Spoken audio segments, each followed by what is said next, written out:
While a hire car makes exploring Madeira much more accessible, it comes with its own burdens and responsibilities that some prefer to leave behind on a holiday. Madeira has an advanced motorway system, circuiting and transecting the island, often through tunnels blasted through mountains. But it also has endless steep and narrow roads with more hairpin bends than you anticipate. When you combine this with nonchalant high-speed oncoming drivers, it is enough to make the mind reel. Luckily, there are enough destinations and attractions reachable by public transport to avoid the need to hire a car for your stay unless you have a very specific list of destinations that you need to visit. The bus transportation network in Madeira is adequate for getting around the island, although services to the north and west of the island are rather limited from Funchal. If you are flexible about where you go and what you see, which seems reasonable on an island with so much to offer, then buses should be more than adequate during your stay. One slight issue with bus transport is the initial confusion caused by there being at least 4 separate bus companies, one servicing the west and north of the island. Another 2 bus companies service the east of the island, while Horarios do Funchal services the Funchal area. Although with an added Madeiran twist of bus confusion, this company operates 2 services, one in and around Funchal and another interurban service. A tip to simplify this initial confusion is that all bus services have stops within Funchal in close proximity to each other on Avenida do Mar. The 3 main bus companies servicing Funchal also have ticket offices on Avenida do Mar to get tickets and information. However, the queues for the ticket offices are often long and ponderous, apart from when they are frequently closed.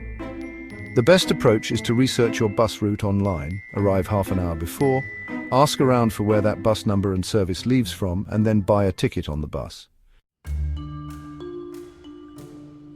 A good option for exploring the Laurisilva forests for those visitors staying in Funchal, the capital of Madeira where most tourists stay, is to take the bus to the lookout at Portela.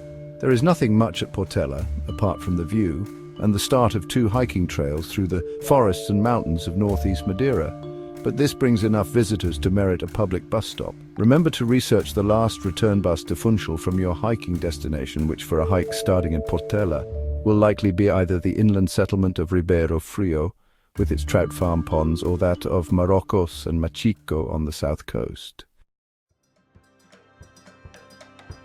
To get to Portela, you will need to take the number 53 Siga service bus.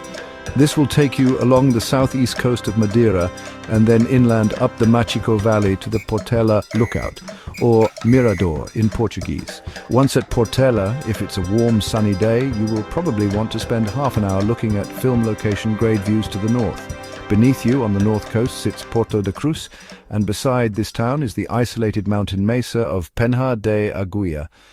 Maybe now is a good time to grab a coffee from one of the few cafes and bars beside the road at the Portela lookout. This is a good way to prepare yourself for a 4-hour hike with only what you bring with you for nourishment. The 2 main hiking options are the Levada do Vereda to the west, taking you up to the settlement of Ribeiro Frio, and the Vereda das Funduras, taking you east through the Laurisilva forest, and then down into the Machico Valley to the village of Marrocos. A vereda is basically a Levada walk, but without the actual Levada irrigation channel. This would suggest that the Levada walk to the west would be more easygoing, following the gentle gradient of the Levada's flow of water, while the vereda to the east might be more likely to follow a rigorous route up, down, and all around the mountains. Counterintuitively, the opposite is the case in this circumstance. The Levada do Vereda walk toward Ribeiro Frio is uphill, requiring a steep climb upward from the forest station at Lamaceiros to meet the Levada itself. At this point, the going gets easier, while the views become more extreme. The trail often hugs sheer rock faces, briefly tunneling through obstinate rock outcrops, and frequently dipping up and down into side gullies and ravines that reach down into a lost world of distant Laurisilva forest canopy. This undulates away to the north. At times the view seems so primordial that to witness some giant brontosaur rear its neck from out of the forest canopy beneath you might not elicit the surprise and shock that it ought to. Taking the other option of walking along the Vereda das Funduras to the east from Portela delivers a mostly level or downhill walk. If you are lucky enough to enjoy a warm, sunny day, then the numerous muddy pools of water upon the track should serve to remind you that rainforest requires rain. And this can arrive at any point, so waterproof clothing should accompany you on such a hike. Other common-sense preparations should include a charged mobile telephone, adequate water and food for a walk of around 4 hours, and a map of the trail, even if this is just a downloaded map or photograph of the trail map signage. The Levada and Vereda trails are well maintained and signposted, but there will be other trails and paths leading from them. Don't be tempted to explore these unless you are prepared to retrace your journey and have time to do so. Finding yourself near nightfall, stranded from the trail, and then having to navigate down through the forest toward distant road or village streetlights is not a pleasant experience and could easily end badly for you. A noticeable thing about these hikes is the quietness. Madeira, being an isolated oceanic island, has its native mammals limited to bats. The birds here are mostly a subset of those you'd find in continental Europe and North Africa. Despite this, there are some endemic bird species found only in Madeira, like the Madeiran laurel pigeon. These unique birds are frequently encountered within the Laurisilva forest. Often, they make their presence known by breaking the silence with a thunderclap of wing beats. They hysterically escape from your approach, almost as if a second coming of some long-remembered asteroid impact was imminent. Another good option for a Levada hike is to be found much closer to Funchal, and this is the Levada dos Tornos.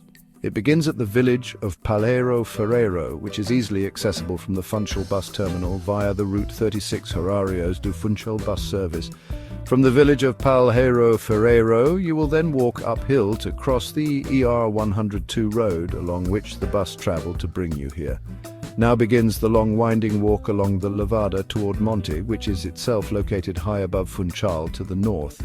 This close to Funchal, the south of Madeira's coast, is highly developed with a sprawl of tourist accommodation, a golf course below Palheiro Ferreiro toward the coast, and even a football stadium up in the hills above the Levada. Despite this, the Levada dos Tornos mostly skirts above these distractions, with only the odd vista of the 21st century, when the Levada crosses a road, delivering a view downwards toward Funchal and the Atlantic Ocean.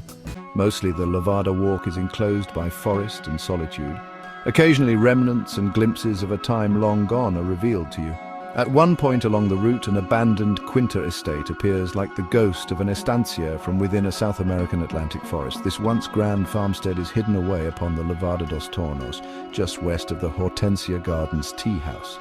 Here the Levada loops inland around a side valley below the Madeira football stadium to the north.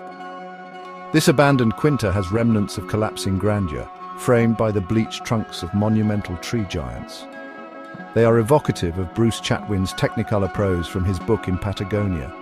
This quinta is a visual suggestion of locations misplaced in time and space. After gradually winding upwards, the Levada dos Tornos ends at the village of Romeiros on the east side of the valley of Ribeira de João Gomes. Here Funchal appears below you like a map with the Atlantic Ocean glittering beyond it. The air gap between up here and down there is an almost physical entity all of its own. There is a mind pressure suggesting that you are in a position to jump into outer space, albeit briefly. But while the Levada dos Tornos ends at Romeiros, there is a sting in the tail to this walk. In order to get back to civilization, there is now an arduous hike down into the canyon of Ribeira de João Gomes from the village of Romeiros and then back up again into Monte. Once in Monte, you can then take the bus back into Funchal, or if you need to connect with your tourist routes, you can take the cable car down over the mountains to the Funchal cable car station, which is next to the Funchal bus terminus where this adventure began. If you like this exploration of Madeira, then click to like and subscribe, as in the next installment we will be off to explore the beaches of Madeira.